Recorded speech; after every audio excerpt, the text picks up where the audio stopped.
Welcome to One Word a Day. I'm Sophia, pilot into the universe of Chinese. Let's continue exploring possibly classical China era character. And because it's a classical China, so that means it's already established the central management rules. So we're going to deal with a ton of, the governance related characters. Xing is today's character. Xing, you can see simplified, traditional, they look the same versus 2000 years ago. Give us a little bit more details like this dot and this curvature. So in contemporary Chinese, these are, we call it 刀字旁, because it's a knife, basically. Here is a knife, got two edges, right? And there is this curve thing and it's connected. So somehow during the evolution of the character for the simplification or ease of writing, it got separated into two vertical lines and parallel going that way. And we can kind of picture them as one unit. That's the two edge of the knife. So here is how originally it looks like. And this one, according to scholars, here is the handle of the knife. Okay, so a knife next to a word. Actually, the contemporary Chinese simplify it, kind of oversimplify it, cut off the top of this part, cut it away so that now it becomes like the open image, 开 in Chinese. But we know actually in 2000 years ago, this is 井, this is the well. Um, okay, I believe before I had an episode about the jing because it's one of the agrarian society's essential production resource, which is water, and how ancient society construct water use or distribution, because people definitely would fight over access to water, right? So how it was built was like this. Ancient times, different households are going to be allotted with different their parcel of lands, right? Of course, like the whole land under the management of one ruler, right? The ownership probably the one ruler, but then every household gave the right to run so that they can produce, they can farm and pay tax on top of it to make the land productive, right? Land itself don't produce unless like hunter gatherer. You live under the mercy of what nature provide that year versus people toiling over the land. They can have some sort of human input to increase the productivity. So here, this dot actually means the exact well location, which is located in this grid line, kind of like this, the pound sign in English, in the very center of it, so that every piece of this family lot going to have equal, sort of equal distance to the well. And that kind of, I guess, is the best system came up in ancient times to settle disputes over access to water. And so this is the well symbol versus here is simplified into open, um, which came from the door opening, the bolt of the door opening.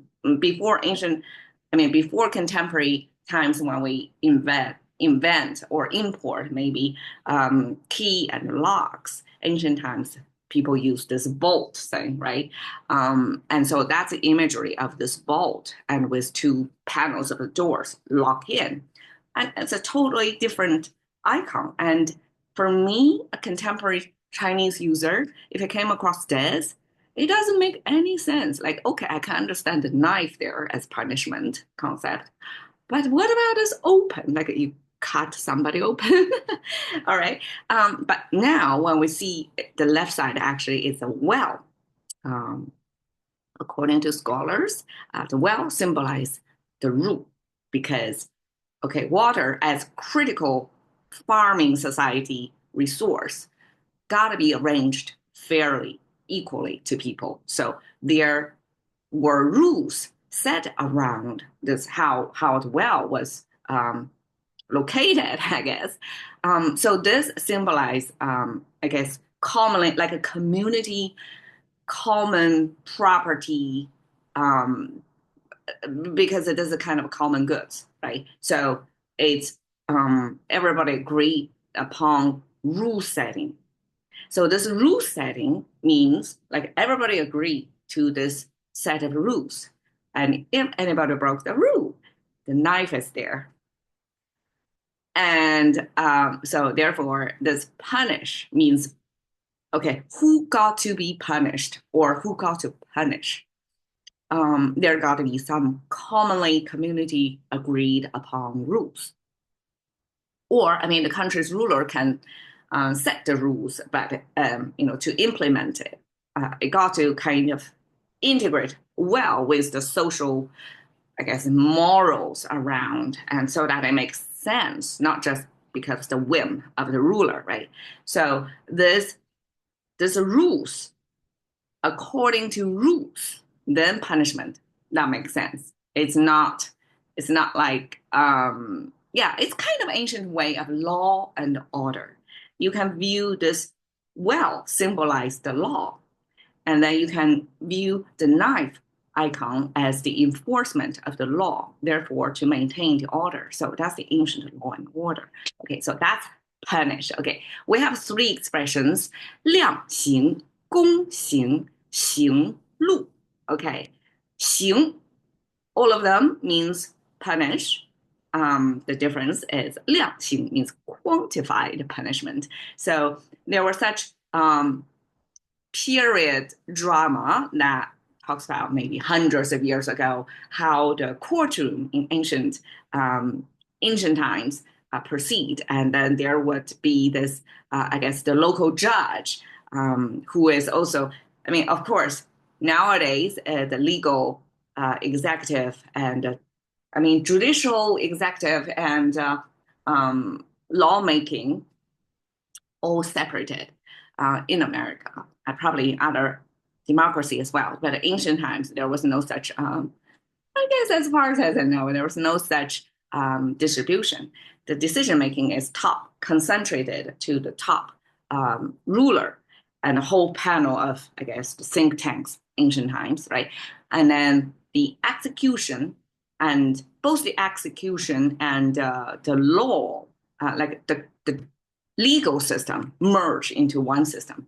So the local courtrooms both carry out the laws of the kind of enforcement of the laws of the country's rulers, as well as serve as a legal system to judge, to explain things like that. So this local judge would throw a bunch of kind of sticks made of wood chips, and how many that judges throw down would be the quantified, how many, like you count, how heavy-handed that punishment would be. So that's 量刑. Okay. 宫刑, palace punishment. Palace. What does it mean? Okay.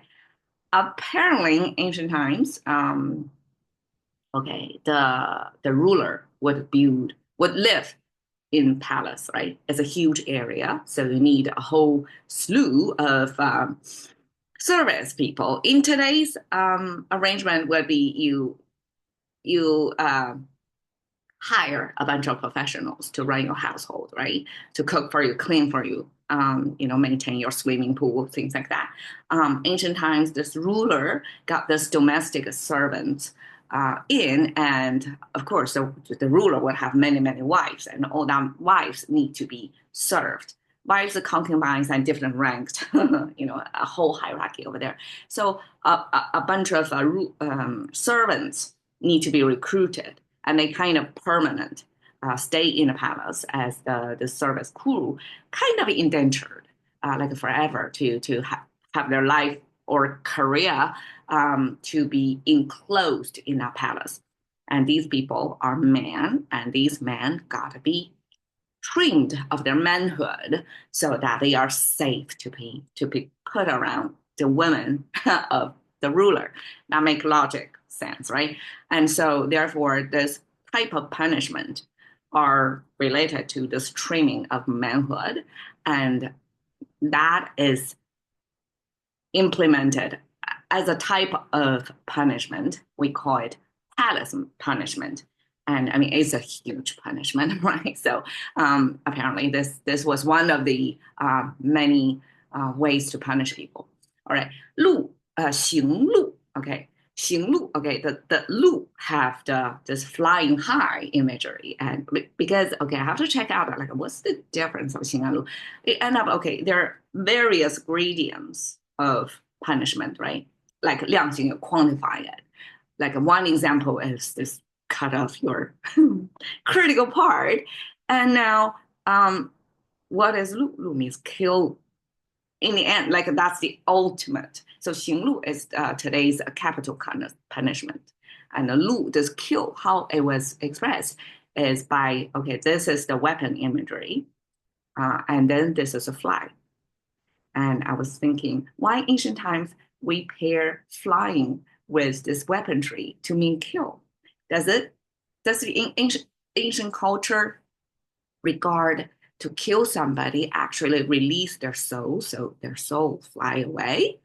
I don't know, but this is the pairing of making the imagery of Lu. It's apparently it's also a pretty, I would imagine it's a pretty brutal kind of kill. All right, so of course today, no more corporal punishment. Things are getting, culturally, we're getting more sensitive, right? Don't want to inflict unnecessary traumas. So time out is today's punishment.